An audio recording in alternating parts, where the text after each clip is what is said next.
Let's talk phone numbers, specifically 10DLC A2P phone numbers. These are 10-digit phone numbers where the first 3 digits correspond to a local area code in the United States. So the same phone numbers that we use every single day. But these are special because they're A2P phone numbers, and that just means application to person.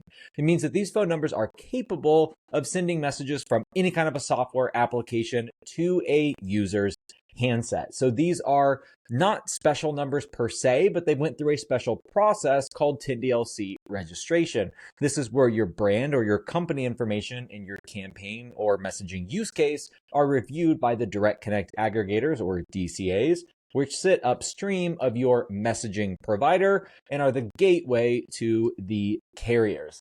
So today in this video, we're going to be digging into the specifics of 10DLC numbers, number pools, different companies that have certain number pools, and why the number itself and who you're getting that number from matters much more than you would actually normally think. So let's go ahead and dig into it. So before we get started, real quick, my name is Will Craig. I am a co-founder of a company called Signal House. We specialize in providing 10DLC A2P connectivity for CRM systems, but we can power any platform that sends messages from application to person. So any kind of a software application that a business would use to communicate with their customers, we can power that outreach. So when it comes to your 10DLC phone numbers, does it actually really matter what provider you use? The answer is yes. And so there's a couple different reasons for that. The top two of them are number availability and the health of those individual numbers. So let's tackle the first one first, number availability.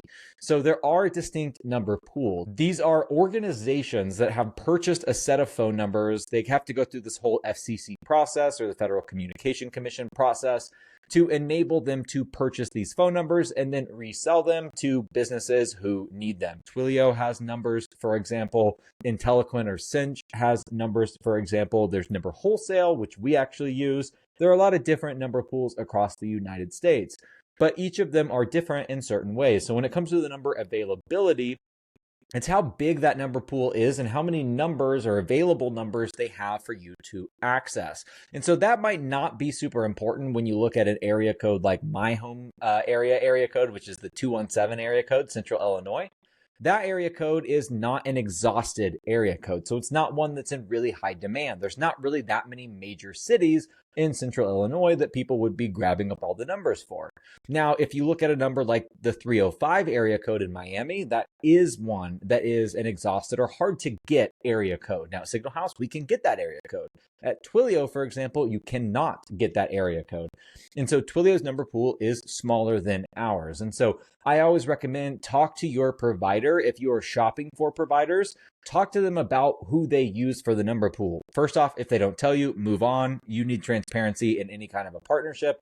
Second, though, is understand how large that number pool is and which area codes are actually going to be available to you. So if you are in, for example, Alaska, ask about the Alaskan area code. I know that that one is one that often is exhausted. Same with certain ones in Arizona as well. Again, 305 in Miami, 614 Columbus, where we are headquartered. That is a hard to get area code as well. So ask your provider, do you have this area code? How often do you get refreshes of your area codes, etc.? So that's going to help you if you're a business that's local to a specific area. Make sure that you have all the numbers that you need for your company and any kind of outreach that you're doing. And if you're a reseller, if you're a CRM that's reselling that, you want to make sure that you have the widest swath of area codes available so that your customers have all the numbers that they need. So let's move on to the second thing. It's really the most important in my opinion, and that is the health of the number. So the Federal Communication Commission, or FCC, has a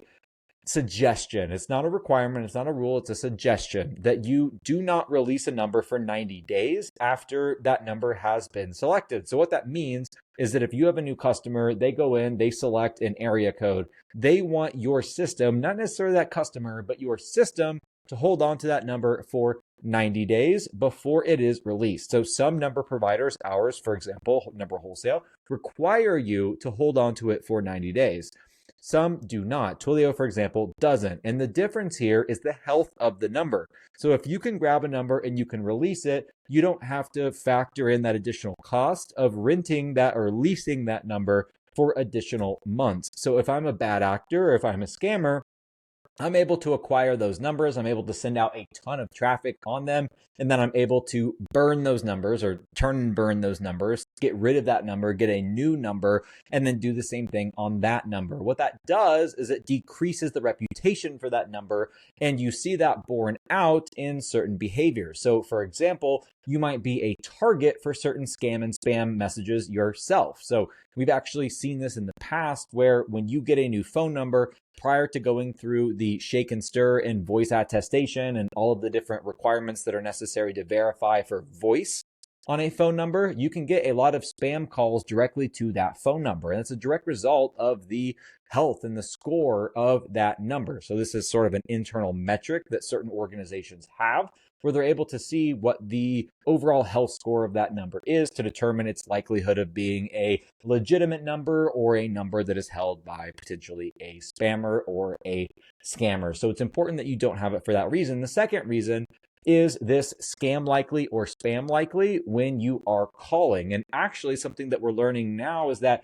this new Google messaging application that they have native to their phones, that can also tell you that a text message is scam or spam likely. And so this is due to your phone number having a bad reputation score.